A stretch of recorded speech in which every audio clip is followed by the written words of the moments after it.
হজ ফরজ হওয়ার পর যদি ইচ্ছাকৃত হজ না করে তাহলে কি শাস্তি হবে? নবী করিম সাল্লাল্লাহু আলাইহি ওয়াসাল্লাম বলেছেন, তোমাদের কারো হজ ফরজ হলে হজ করে ফেলো, দেরি করবা না। কারণ দেরি করলে এমন কিছু ঘটনা ঘটতে পারে, এমন কোনো ঘটনা ঘটতে পারে যেই ঘটনার ফলে তুমি হজ করতে পারবা না। এই জন্য ওই অসময় আসার আগে আগে হজ করে ফেলো। যারা হজ বিলম্ব করেছেন তারা অন্যায় করেছেন। হজ ফরজ হয়ে গেলে সাথে সাথে করে ফেলতে হয়। আমাদের দেশে মানুষ হজ সাথে সাথে করে না কেন জানেন?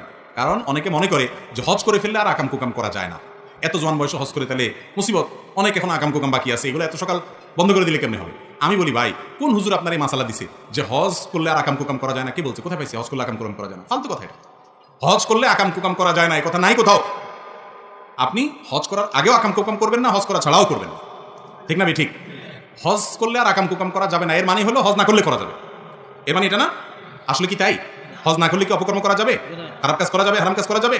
সর্বাবস্থায় হারাম কাজ থেকে বেঁচে থাকতে হবে। আবার অনেকে মনে করে কি, ওই যে হজের ব্যাপারে একটা হাদিস আসছে, যে ব্যক্তি হজ করছে, মান হাজ্জা ফালাম ইয়ারফুস ওয়ালাম ইয়াফসুক রাজা কায়াউমি ওয়ালাদাতহু উম্মু, যে ব্যক্তি হজ করলো, ভালোভাবে হজ করলো, হজ করে ফিরে আসলো, সে মায়ের পেট থেকে ভূমিষ্ঠ হওয়া সন্তানের মতো আসলো। এই জন্য সারা জীবনে চুরি, ডাকাতি, দুর্নম্বরী, দুর্নীতি, মানুষের রক্ত চোষা, জমির আইল ঠেলা, তারপরে যত রকমের হারাম ঘুরি আছে সব করে পয়সা করে কামায়া এরপরে বুড়া বয়সে রিটায়ারমেন্টের পরে সুন্দর করে টুপি টাপা লাগায়া সাদা কাপড় পরে হজ টজ করে দেখে যে সব ব্যানিশ করে দিয়ে চলে আসলো।